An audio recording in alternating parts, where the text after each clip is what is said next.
쿠마 아도나이 베야푸츠 오예베카 베야누스 메사네카 미파네카. 여호와여 일어나사 주의 대적들을 흩으시고 주를 미워하는 자가 주 앞에서 도망하게 하소서. 샬롬 생각하는 성경 홀리아미입니다. 오늘의 말씀은 8번째 메뚜기 재앙과 9번째 흑암 재앙에 대한 내용입니다. 하나님께서 지금까지 여러 재앙들을 통해 애굽을 징계하셨는데 너무나 감사한 것은 완악한 바로에 대항하여 이스라엘 백성들 스스로 싸우게 하지 않으시고 여러 가지 자연재해들로 애굽을 징계하셔서 이미 강력한 군사력을 가지고 있던 애굽을 완전히 무력화시키셨다는 것입니다. 만약 하나님께서 모세를 장군으로 임명하시고 이스라엘 백성들에게 무기를 들고 바로에게 저항하라고 명령하셨다면 이스라엘 백성들의 보잘것없는 무기를 두려워할 애굽 사람들은 아무도 없었을 것입니다. 단번에 제압당해서 더 이상 저항을 할 수도 없었겠죠. 하지만 하나님은 단 한 번도 이스라엘 백성들에게 저항하라는 명령을 내리지 않으셨습니다. 오직 모세가 하나님께 순종하고 이스라엘 백성들이 모세에게 순종할 것을 요구하셨죠. 과연 우리들에게 저항이 쉬울까요? 순종이 쉬울까요? 당연히 순종이 훨씬 쉽습니다. 그냥 시키는 대로만 하면 되거든요.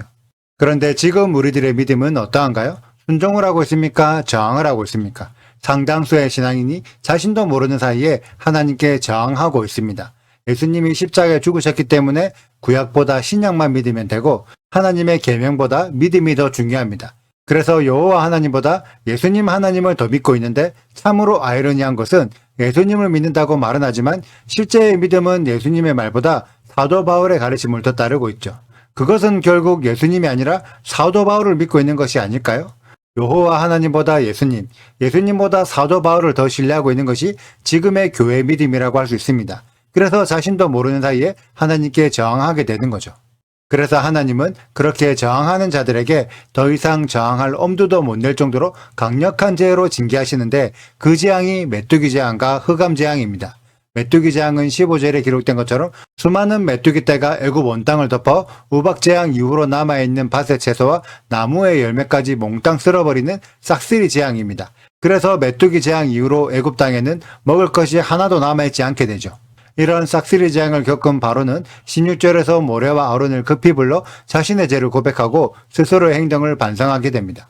이것으로 애굽의 지금은 당장 망하게 되었죠. 하지만 그럼에도 바로는 마음을 완악하게 하여 이스라엘 자손을 보내지 않았는데 그 이유는 아직까지 애굽에는 미래가 남아있었기 때문이죠.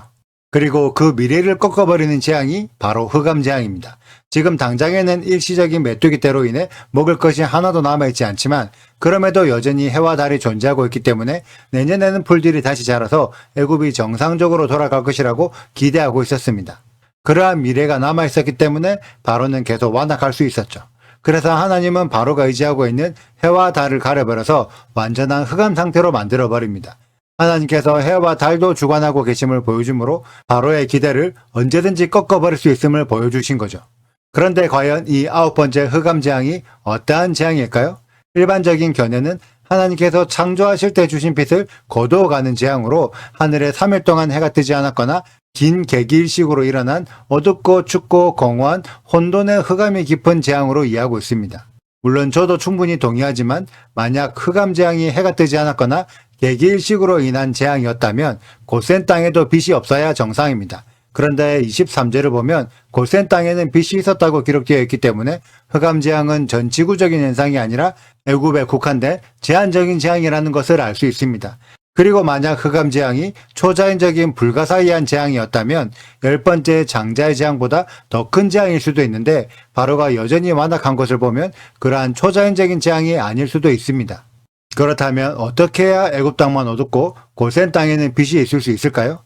몇 가지 가능성 중에서 가장 과학적인 이론은 화산 폭발로 인한 화산재 구름이 애굽 땅에만 덮여 있을 경우입니다. 화산재 구름은 먼지가 두껍게 형성되어 있어서 해를 완전히 가릴 수도 있고 이동하는 먼지층이기 때문에 고센 땅을 덮지 않고 애굽 땅에만 3일 동안 덮는 것이 가능합니다. 실제로 역사학자들의 자료에는 출애굽도와 비슷한 시기에 그리스 산토리니 섬에서 거대한 화산 폭발이 있었는데 인류사에서 가장 큰 규모의 화산 폭발이었다고 합니다. 그리고 산토리니 섬은 애굽보다 북서쪽에 위치하고 있는데 여호와께서 메뚜기를 쫓아내기 위해 강력한 소풍을 부셨는데 그때 산토리니 상공에 있었던 구름층이 애굽 상공으로 이동했을 가능성도 있어 보입니다. 그리고 23절을 보면 흑암으로 사람들이 3일 동안 볼 수도 없고 엎드려서 초소에서 일어나는 자도 없었는데 단순히 해가 안 떠서 빛이 없었던 거라면 초나 햇불로 다른 불을 밝힐 수도 있습니다. 그런데 그러지도 못하고 집에서 꼼짝하지 못했다는 것은 화산재가 애굽 일대를 덮치면 일어날 수도 있는 일입니다. 그만큼 집 밖에는 오염물질이 심했기 때문이죠. 실제로 이집트 땅에 화산재 지층이 발견되었다는 고고학자들의 자료들도 있습니다. 우리들은 이러한 근거들로 인해 흑암재앙이 화산폭발로 인한 재앙이었다고 합리적인 의심을 해볼 수 있죠. 사실 흑암재앙이 어떤 재앙인지 정확하게 아는 것은 중요하지 않습니다. 다만 중요한 것은 애굽의 열재앙이 허구로 만들어낸 이야기가 아니라 실제로 일어난 사건이었다는 것을 증명할 수 있는 근거가 있다는 것이 더 중요하죠. 우리 홀리아미 가족들은 애굽의 열재앙이 있었던 일이라는 것이 믿어지시나요? 오늘의 말씀을 통해 성경의 실체적인 진실에 접근하도록 허락해 주심에 감사드리며 우리 모두가 하늘의 명철로 성경에 기록된 기록들이 실체임이 믿어지는 귀한 은혜가 부어지시길 축복합니다. 오늘의 영상은 여기까지입니다. 오늘의 말씀 읽으시고 질문 있으시다면 언제든지 댓글로 남겨주세요. 오늘도 감사합니다. 샬롬! 여호와께서 모세에게 이르시되 애굽 땅 위에 내 손을 내밀어 메뚜기를 애굽 땅에 올라오게 하여 우박에 상하지 아니한 밭에 모든 채소를 먹게 하라. 모세가 애굽 땅 위에 그 지팡이를 들매 여호와께서 동풍을 일으켜 온 낮과 온 밤에 불게 하시니 아침이 되매 동풍이 메뚜기를 불어들인지라. 메뚜기가 애굽 온 땅에 이르러 그 사방에 내림에 그 피해가 심하니 이런 메뚜기는 전에도 없었고 후에도 없을 것이라. 메뚜기가 온 땅을 덮어 땅이 어둡게 되었으며 메뚜기가 우박에 상하지 아니한 밭의 채소와 나무 열매를 다 먹었으므로 애굽 온 땅에서 나무나 밭의 채소나 푸른 것은 남지 아니하였더라.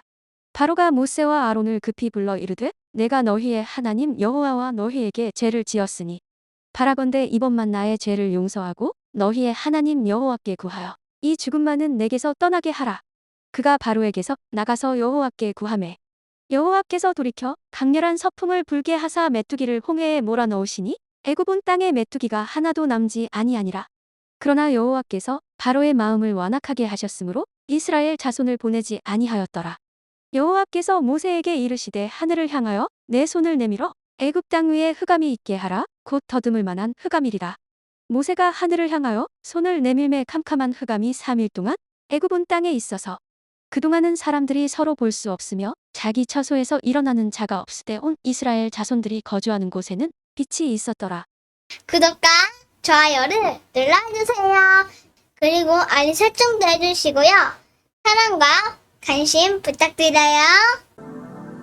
슈바 아도나이 리베보트 할레페 이스라엘 여호와여 이스라엘 천만인에게로 돌아오소서.